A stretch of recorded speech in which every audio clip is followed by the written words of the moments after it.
Pessoal, muito boa noite a todos e a todas. Mais uma semana aqui para a gente participar dessa live de prestação de contas do mandato, mas principalmente hoje com a presença do professor Valdir Anhuti, que é coordenador do curso de Serviço Social da Unespar, com a Ana Paula Nazarco, que está aqui, que é secretária municipal de Assistência Social. Primeiro quero agradecer a vocês pela presença, pela oportunidade de estar aqui. A gente bateu um papo com todo o Paraná para discutir hoje aqui a importância da participação dos conselhos de políticas públicas existentes e como eles são importantes para a escolha, para gerir a política pública, para acompanhar, para monitorar e principalmente a composição plural que ele tem, paritária, de participação de sociedade e governo e assim por diante. Em especial, no caso de vocês podem colocar como isso é dado dentro da política de assistência social. Então, primeiramente, boa noite, professor, seja bem-vindo. Boa noite, Ana. Boa noite. E vocês fiquem à vontade. Durante toda a transmissão nossa aqui, aparecem algumas perguntas, algumas dúvidas, e a gente vai respondendo quando pode, e quando a gente não puder também, a gente responde depois por inbox às pessoas. Então é importante colocar, pessoal, que o tema a ser tratado hoje é fruto de uma audiência pública que teve na Assembleia nessa terça-feira. O tema era a efetiva participação social através de conselhos de política pública como uma determinação constitucional. É fato para a gente que os conselhos de políticas públicas está estabelecido na Constituição de 1988, são espaços públicos legais, eles atuam na formulação, na execução, na avaliação, enfim, eles gerem a política pública. A partir de 1988 a gente adotou esse modelo para avançar em relação ao modelo, como digamos assim, que era antes mais impositivo, por parte só do governo. Então hoje a gente tem aí uma composição plural nesse sentido e paritária. A gente tem sociedade civil organizada participando de tudo isso, para fazer uma espécie de controle social desse processo. E o foco da nossa reunião é debater, além da missão constitucional, que é isso, está na Constituição, mas também da transparência que isso dá, e falar que hoje esses conselhos de políticas públicas, eles encontram forte ataque por parte do governo federal, no sentido de terem seu papel reduzido ou até extinto, para se poder estabelecer aí uma política única, E na concepção, eles acham que o Conselho atrapalha a execução de algumas políticas. Então, esse é o nosso tema aqui, como forma de fazer com que os conselhos tenham um grito de resistência. Então, fica à vontade, para quem de vocês quiser começar a falar, pode ficar à vontade aí, a gente vai caminhando, debatendo com o pessoal aí, conversando um pouquinho. Eu fico bem feliz de estar aqui, eu agradeço a participação, estar com você, estar com o professor Valdir, que foi meu professor. Ah, é? Foi meu professor aqui na FCEA. E é um momento único da gente poder pensar todas essas questões, a importância do conselho, porque eu penso que às vezes a população não sabe da importância do conselho, de como se dá, e você disse que é paritário tanto a sociedade civil quanto o poder público, mas também o usuário, Isso. o trabalhador.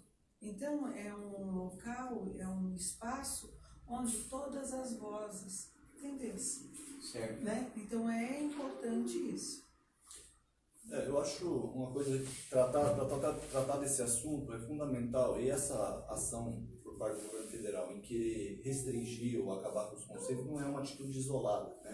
Nós precisamos considerar alguns aspectos históricos no Brasil, no que se refere à gestão pública, que dificulta espaços como esse ou não aceita espaços como esse. Então, como você colocou, é muito recente o espaço dos Conselhos do Brasil, 1988, é o resultado do processo de redemocratização diante de uma ditadura que ocorreu durante 20 anos. Os movimentos sociais se manifestam no sentido de ter espaços para, de uma forma mais horizontal e não tão vertical, fazer a gestão das políticas públicas. Agora, é importante a gente assentar essa decisão, que é uma decisão de uma constituinte e que se coloca na Constituição, isso é fundamental, é um avanço ter na Constituição espaços como esse, mas por outro lado, nós precisamos compreender que isso por si só não é suficiente.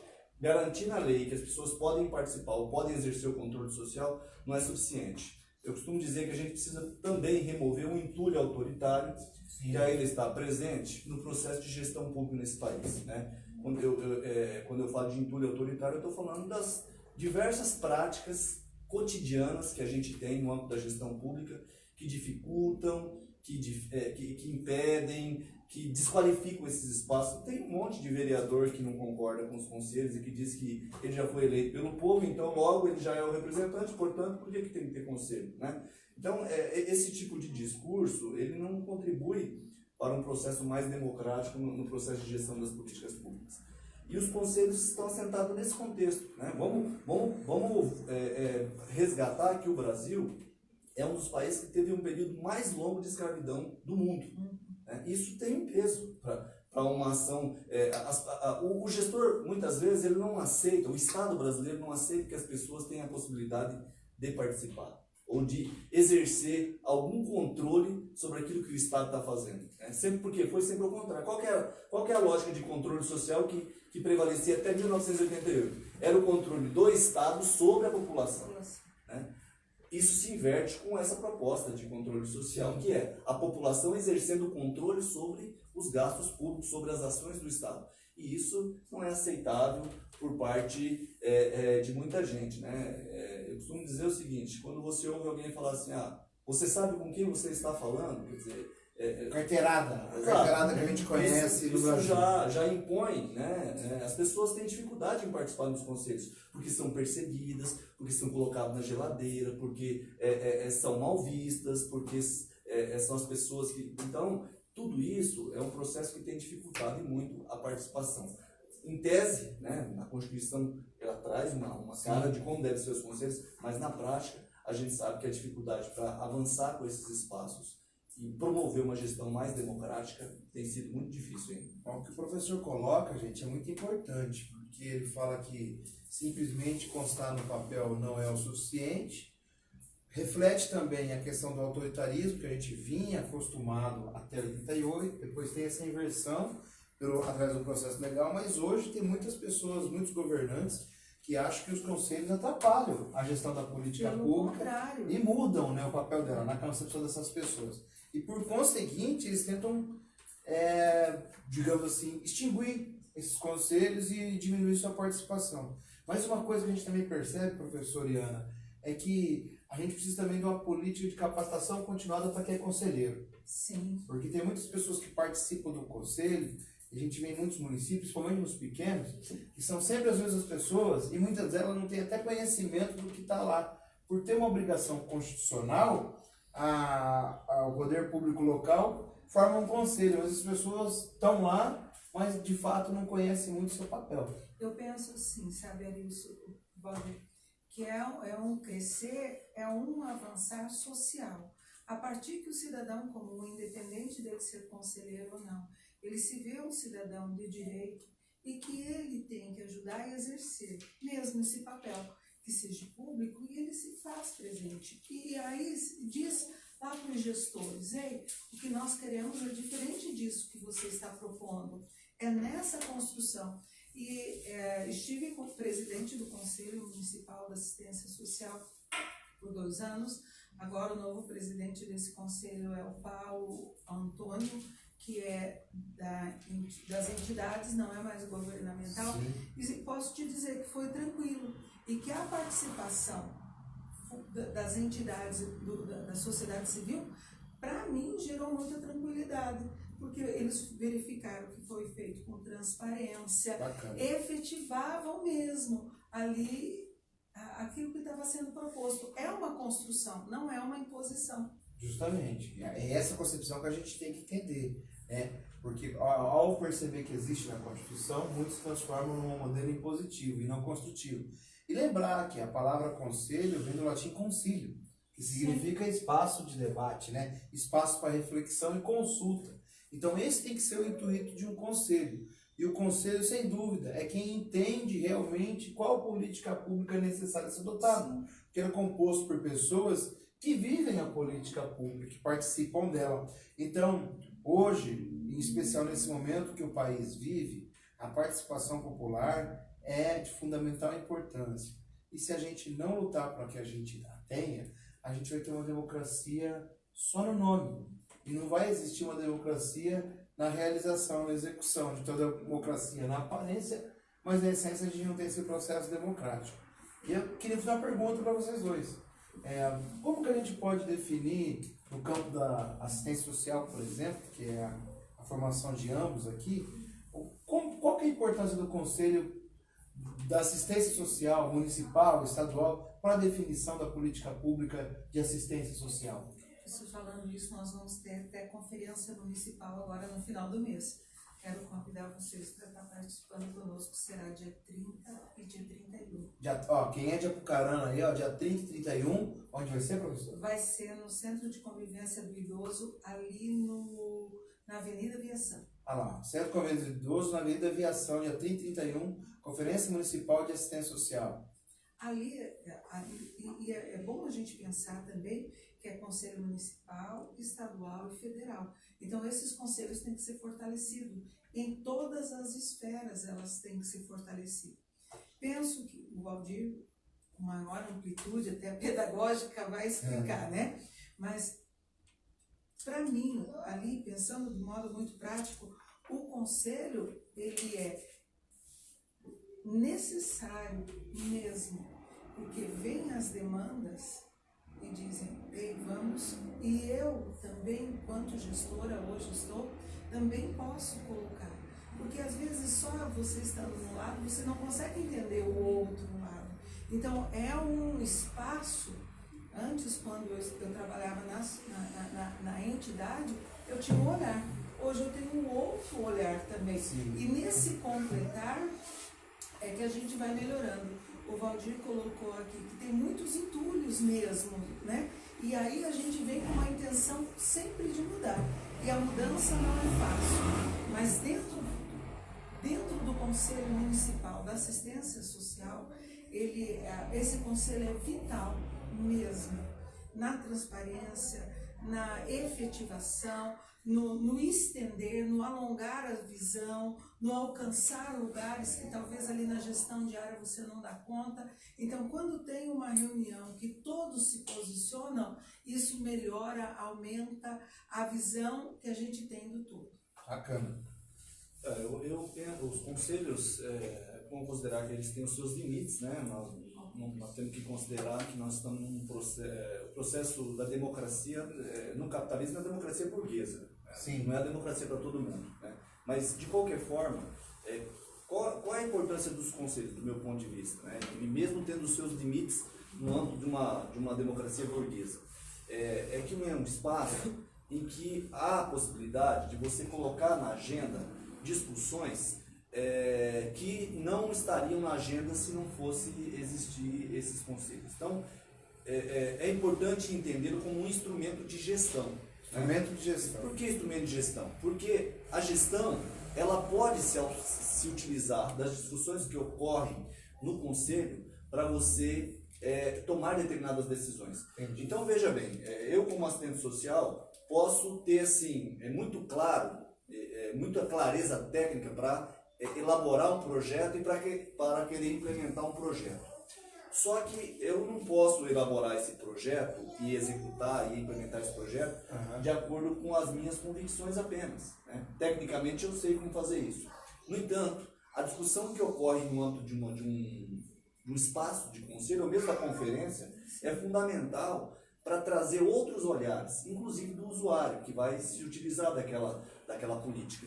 Então, na medida que você tem outros olhares, né, eu preciso absorver esses olhares e essas opiniões para tecnicamente colocar isso no papel e executar uma política pública que tenha a cara daquela população, daquela comunidade. Então, essa é a importância dos conselhos, né?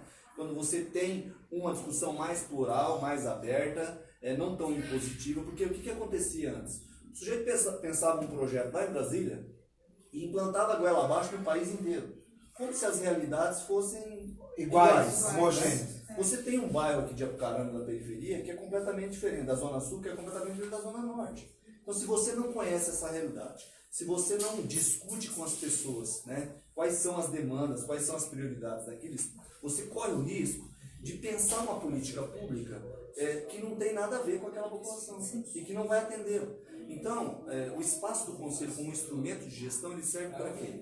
Para balizar a gestão, para contribuir com que essa gestão possa ser efetivamente voltada para quem ela vai ser voltada, né? Isso não só na assistência, mas em qualquer política pública. Entendi. Então, é um instrumento de gestão que viabiliza uma gestão um pouco mais horizontal, uma gestão um pouco mais aberta e, portanto, mais democrática, de forma a inserir outros atores sociais que até então não estavam no processo. Não tinha voz, né? Olha só, o Conselho, na explanação do nosso professor Valdir aqui, abre espaço para pessoas que antes não tinham representatividade ou vozes para ser ouvidas, tenham suas demandas colocadas.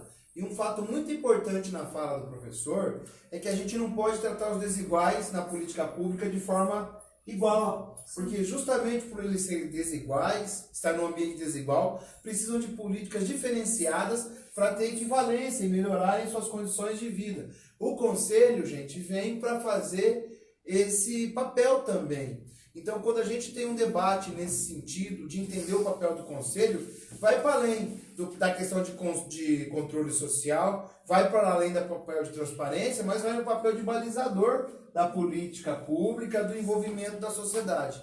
Então, quero aqui começar a agradecer o pessoal que está aqui, com uma audiência boa hoje.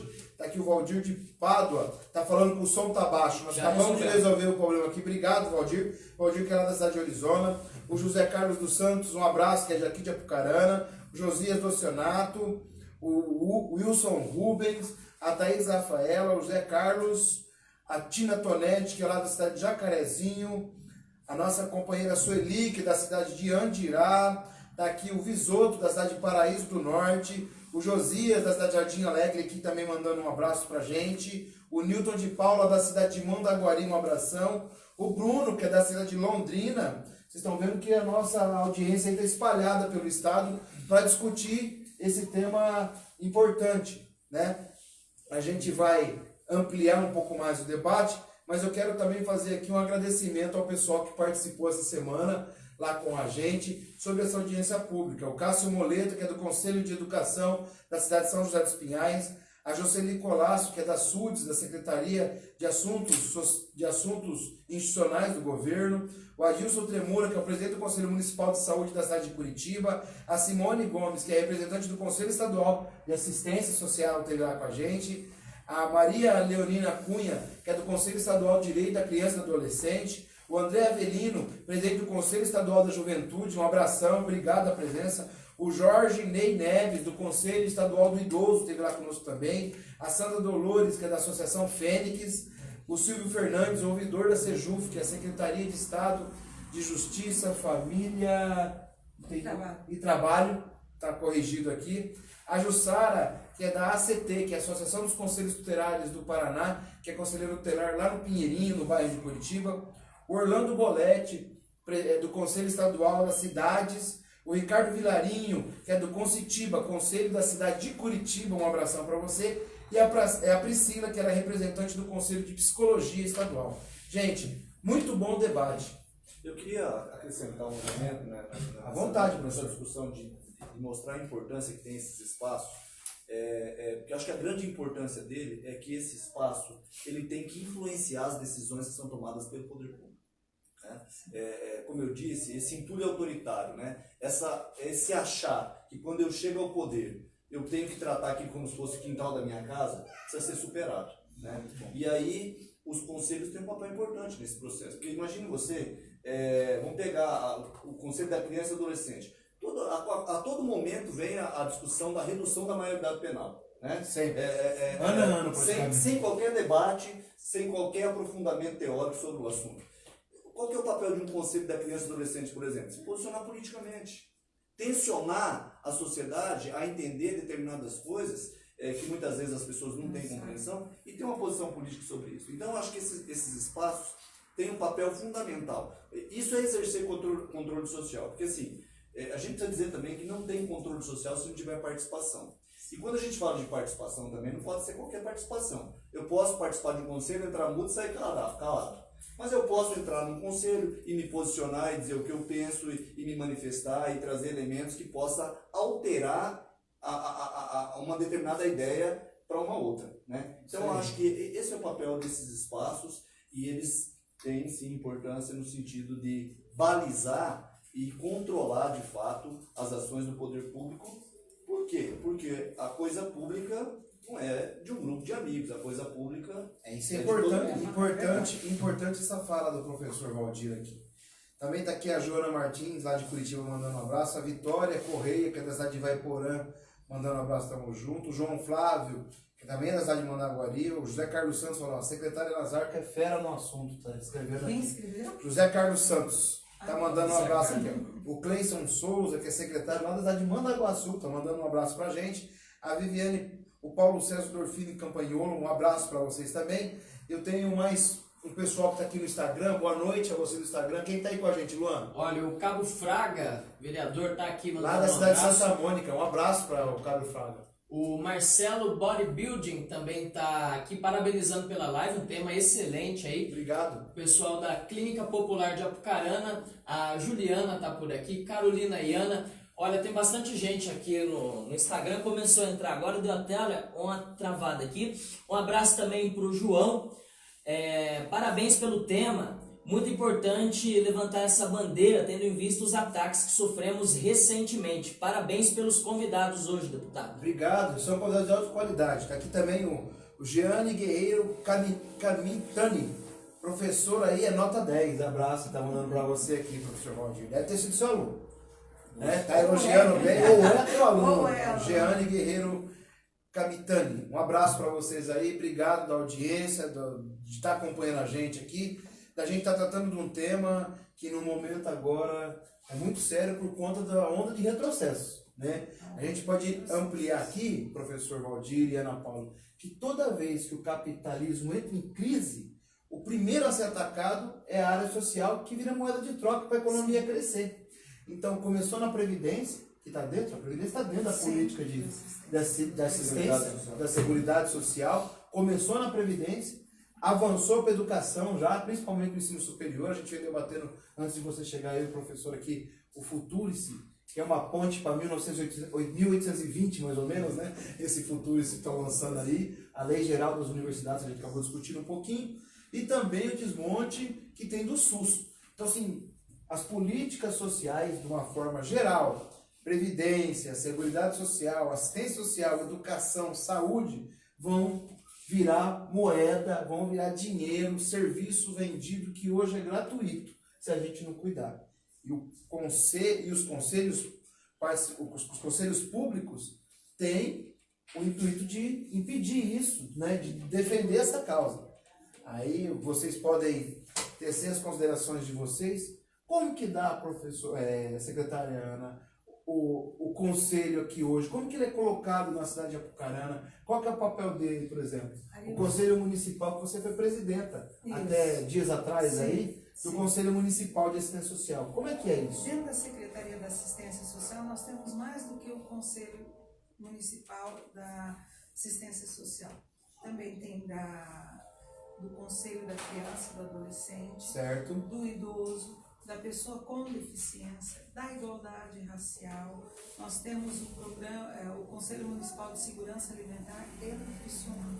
Os conselhos se reúnem uma vez por mês, no mínimo. Uma vez por mês, no mínimo. No mínimo. Sempre quando necessário a gente vai para extraordinário, porque tem alguns conselhos que exigem e tem que deixar registrado que a participação das entidades são presentes, eles são efetivos em todos, participativos, e aí quando nós marcamos as reuniões e já é agendado. O da assistência social é sempre na primeira segunda-feira do mês, da criança e do adolescente é sempre na segunda-feira do mês, e nós nos reunimos com todo o conselho. Tudo que é falado é registrado em ata, é ponderado, se precisa ser feito encaminhamento, ofício para quem quer que seja. já ali na hora a gente já pede. Teve uma situação, se não me engano, com um idoso, quero falar para você. É tão importante pensar isso. Na gestão anterior, o seu Domingos Farinha, que é um cidadão, um senhor já de idade, participante do Conselho Municipal do Direito da Pessoa, do Idoso, ele ficou sabendo de um recurso financeiro que tinha. Ele foi, insistiu para que fizesse o projeto. Na hora até pensei, será que vai? E não é que veio. Foi o recurso que foi feita a reforma do Centro de Convivência do Idoso. Então, assim, às vezes o outro que está da outra parte, ele não é oposição, ele é posição, nós estamos lutando pelo mesmo. Veio o recurso. Numa outra situação, da pessoa com deficiência. Sempre quando a gente pensa acessibilidade, a gente pensa logo calçada e asfalto. Sim. O que vem na cabeça. Na cabeça. Uma pessoa com deficiência visual, ela disse, não, mas tem que pensar também as árvores. Porque o galho, e é uma situação, uma pessoa que tinha uma planta no quintal, só que a parte da árvore foi, e ele passou e se cortou. Então, a acessibilidade não é só o chão.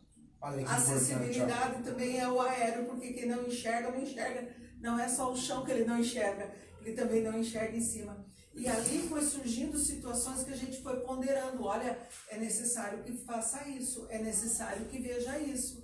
E numa reunião dessas, nós paramos a reunião, mobilizamos a imprensa do município e dizemos, venha cá, venha tirar uma foto aqui. Nós queremos isso, que seja matéria de jornal. Muitas vezes os idosos reclamam do direito que eles têm, que também é direito da passagem. Com certeza. Mas pensa numa dificuldade que se tem. Na hora nós já paramos, pedimos, fizemos ofício, pedimos a presença das aviações, das empresas de transporte para que viesse, para que conversasse com os idosos e nos posicionasse, porque a gente quer saber.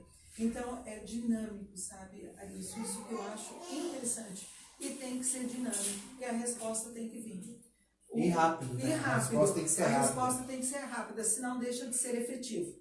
É isso aí. Senão deixa de ser Tá, efetivo. o Denilson M. Silva está mandando aqui, que orgulho, parabéns, professor Valdir e minha amiga Ana Paula Pastora.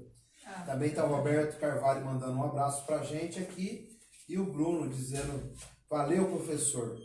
Então, estamos aqui com uma audiência bacana aqui no Facebook, no Instagram. Tem alguma pergunta aí, Luan? Como é que estamos aí? Sim, tem bastante elogio para os convidados hoje, né? A Juliane também aqui, ó, parabéns, ótima escolha dos convidados. Secretária Ana Nazar, professor Valdir, né? Acertou em cheio. A Nilson, o Éder Oliveira também mandando boa noite aqui, o Silvio Gel, a Cristina Araújo e o Eduardo tá perguntando aqui, ó, o Eduardo Gel. Ele tá falando o seguinte, o que vocês pensam que deve ser o desfecho desses ataques que foram recentemente passados aí pelos conselhos? Vão acabar? Vão perder a validade? Pode começar. Acho que os conselhos, recentemente, acho que até o Supremo Tribunal teve um posicionamento em relação à intenção do governo federal de causar algum prejuízo para esses conselhos. Eu acho que assim, tudo pode acontecer, né? A gente sabe que no mundo da política, né, a gente não sabe como é que funcionam essas coisas, se o parlamento vota determinadas mudanças indicadas pelo executivo, as coisas podem se alterar. Quer dizer, nós conquistamos esses conselhos em 1988, né? Podemos sofrer um retrocesso em termos de participação? Podemos. Estamos sofrendo retrocesso em relação à Previdência, estamos sofrendo retrocesso em relação às leis trabalhistas. Nós temos muitos retrocessos em função de uma pauta que está colocada no âmbito da Câmara, do Congresso Federal, é uma pauta bastante atrasada e que atende determinados setores. Isso pode ser também trabalhado na perspectiva da participação, né? O que a gente tem que fazer é se mobilizar, né? E se colocar contrário a esse tipo de posicionamento. Então, eu penso que, para responder o colega, que o nosso papel é continuar lutando e defendendo o espaço da participação, né? Que foi conquistado a duras penas no processo de redemocratização, e se a gente efetivamente não se colocar em defesa desses espaços, né? Por isso que eu acho que eles devem ser ocupados. É isso né? aí, acho que é a principal São caminho. espaços que, infelizmente, são ocupados, primeiro, só pelos conselheiros. E não é um espaço só de conselheiro. Não. De conselheiro. É um espaço público, portanto, qualquer pessoa pode participar. Não tem direito a voto, mas tem direito à fala, à participação de outras formas. E na medida em que a gente ocupa esses espaços, a gente começa a colocar as coisas em um determinado rumo. Então eu acho que nós podemos sim sofrer mais retrocesso do que já estamos sofrendo, por isso não podemos deixar de lutar em defesa desses espaços. Eu espero que não haja, sinceramente falando, eu espero que nós sejamos resistência e que a gente traga a pessoa a entender a importância, sabe? Arilson, talvez a maioria não esteja dando a devida atenção, porque eles não sabem que eles têm esse direito. A partir do momento que a população tenha plena consciência que é um espaço de direito, todo mundo vai começar a lutar para que se mantenha, para que se amplie, para que se efetive. É isso aí, ó. Então, assim, ó, na fala tanto do professor Valdir quanto da secretária Ana Nazarco, a gente entende que tem que efetivar a participação, tem que ocupar os espaços enquanto eles existem, inclusive, para a gente não deixar que isso ocorra. E, assim, vale lembrar que a decisão que foi proferida pelo Supremo Tribunal Federal no dia 12/6 garantiu de forma temporária isso. Isso não é de forma definitiva. Então, se a gente não for participar, se a gente não for debater, se a gente não for conversar com as outras pessoas, a gente não participar das discussões nas ruas, nesses espaços dos conselhos, ou na própria rede social, Sim. a gente não vai ter um avanço. Muito pelo contrário, vai ter um retrocesso. O que o professor Valdir coloca pra gente é muito líquido e certo. A gente está retrocedendo. Aí você pode perguntar assim para mim que está aí me ouvindo, o que muda na minha vida? Tudo. Tudo. Tudo, inclusive seu direito de se manifestar. E quando a gente tem tirado a participação popular do Conselho, é o primeiro passo para tirar os outros manifestos os outros locais de expressões, etc., do direito de vocês, nosso. Então, assim, o parlamento precisa ser ocupado por essa defesa, os conselhos precisam ser ocupados, as ruas, todos os lugares que a gente poder fazer um debate limpo, democrático e transparente e fazer a voz do povo prevalecer, a gente vai continuar avançando. Quando a gente não fizer isso, a gente vai pegar e vai recuar.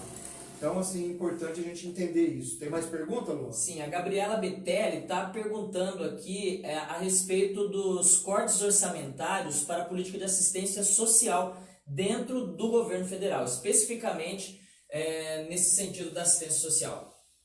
Tem acontecido. Pergunta da Gabriela Betelli. É importante a gente contextualizar o porquê dos cortes, né? Eu acho que uma coisa fundamental que está ocorrendo no país e que a gente não se deu conta, muito se fala em corrupção, né? Eu queria dizer para a colega que o problema maior do Brasil não é a corrupção, né? O Brasil é um país corrupto? É um país corrupto, mas ele está na média como muitos países. Ele não é nem o mais corrupto, nem o menos corrupto, né? Esse é um problema que tem que ser combatido, é um problema que tem que ser combatido. Agora, qual é o problema maior do Brasil que leva a cortes na assistência, na saúde, na educação, que leva à proposta de reforma da Previdência? É a política econômica do país, né? Você tem hoje o governo federal destinando quase 45% para rolar a dívida, nem para pagar a dívida, para rolar a dívida. Quase 45% do orçamento federal. É muito dinheiro, né? Essa política econômica é um dogma, né? É um dogma. Eu costumo dizer assim, tem o sol, tem a lua, tem o vento e tem o ajuste fiscal. Ninguém pode tocar nele. Pode estrangular a assistência, a saúde, a economia, a previdência, tudo. Menos o dinheiro dos rentistas, o dinheiro do capital financeiro tem que estar líquido e certo ali. Então, esses cortes, é preciso a gente entender que eles estão vinculados a uma política econômica que vai atender quem? Ao mercado.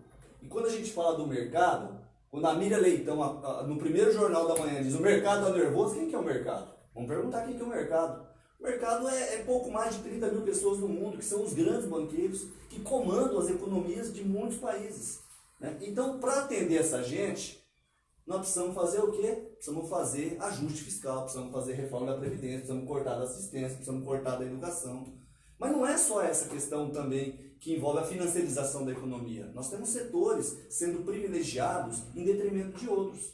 A renúncia fiscal. Veja que agora estão querendo retomar a CPMF para financiar a renúncia fiscal. Para quem vai aqui para Curitiba, aquela fábrica da Ambev foi custeada com o quê? Com a renúncia fiscal do governo do estado. Justamente, Né? foi paga. Ela custou 438 milhões em renúncia fiscal e a fábrica custou 408, se não me engano. Então, assim, quer dizer, falta ganhou dinheiro. ainda, ganhou 30 milhões ainda. Não. A mais. Agora, falta dinheiro? Não. Não falta dinheiro. O problema é para quem vai o dinheiro. E aí, para a população não tem vez. Você tem que estrangular, você tem que sucatear os serviços públicos para sobrar recursos para o capital financeiro, para o grande capital, ou seja, para os interesses maiores aí que acabam com as políticas públicas. É isso aí, a gente está tendo participações aqui, mais participações, Isabelle Magalhães, o Ivan lá de Cambira, o Pedro Paulo, que é lá de Curitiba, ex-vereador de Curitiba, um abraço, o Olivan lá de Londrina, a Marlene Gesualdo mandou uma pergunta aqui, mas está muito confuso, mude a estratégia, por favor,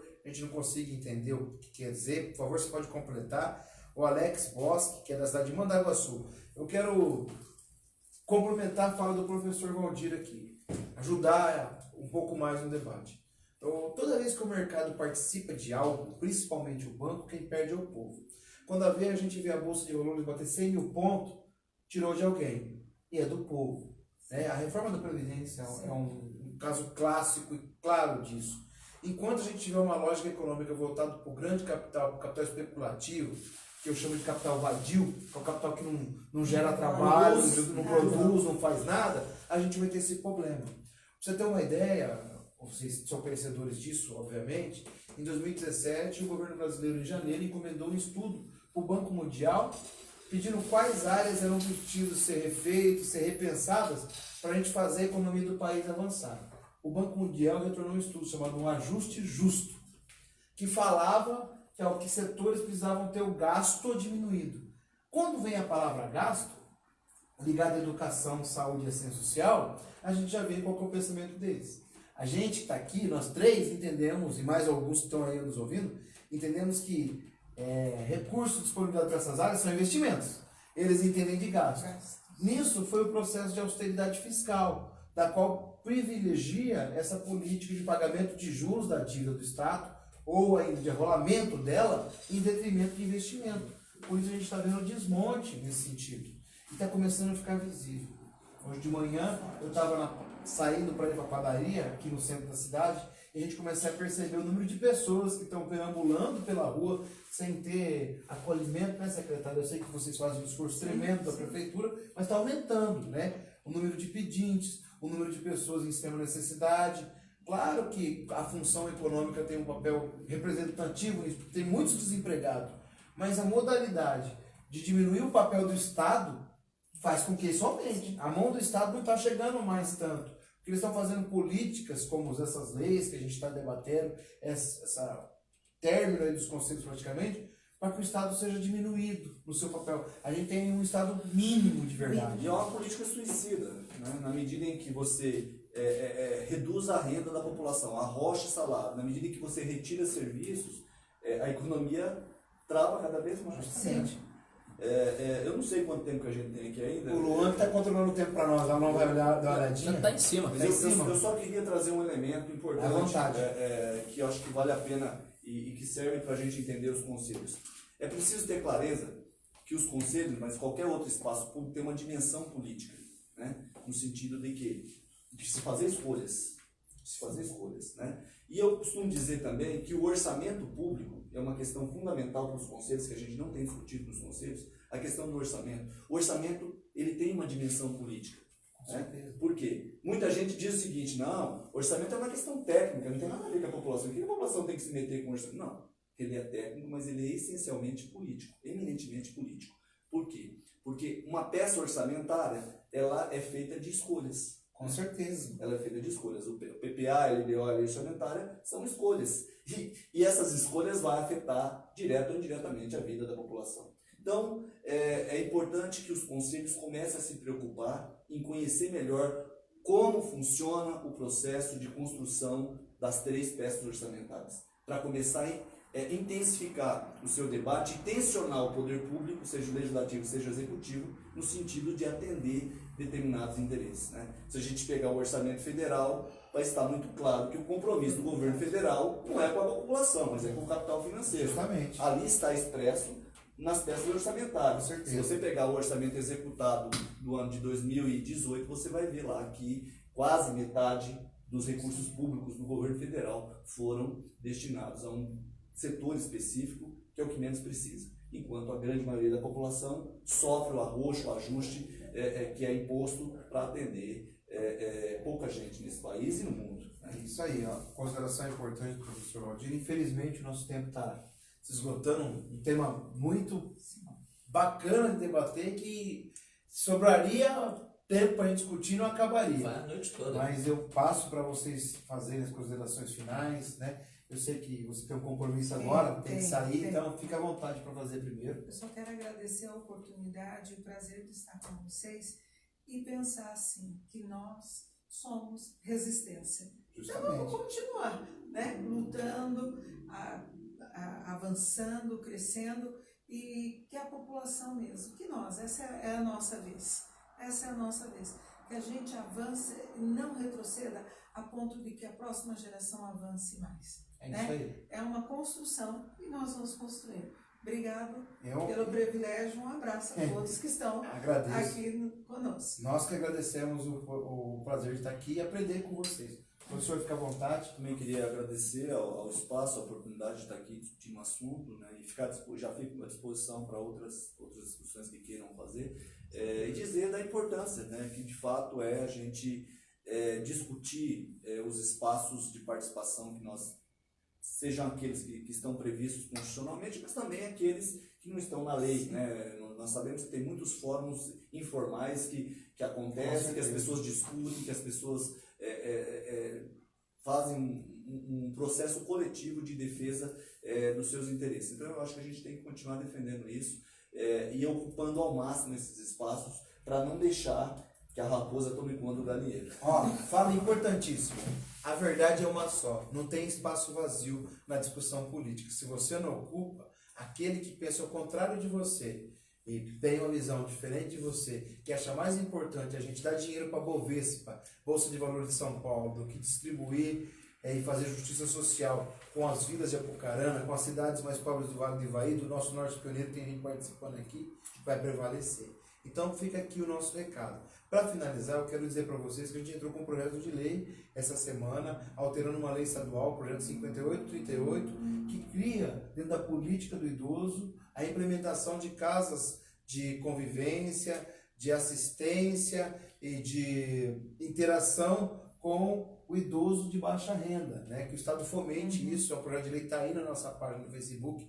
Foi uma ideia tirada aqui de Apucarana, inclusive, de uma pauta puxada até pelo vereador Lucas Leuge. A gente implementou melhor essa ideia, conversamos com mais pessoas e fizemos, junto com o Conselho do Idoso Estadual. Quero agradecer o Jorge Ney, que inclusive o presidente do Conselho do Idoso é um jovem, e eu achei muito bacana. Ele é um rapaz aí no máximo 28 anos, e quando ele foi na reunião, eu perguntei ainda para ele, cadê o representante? Ele falou, sou eu.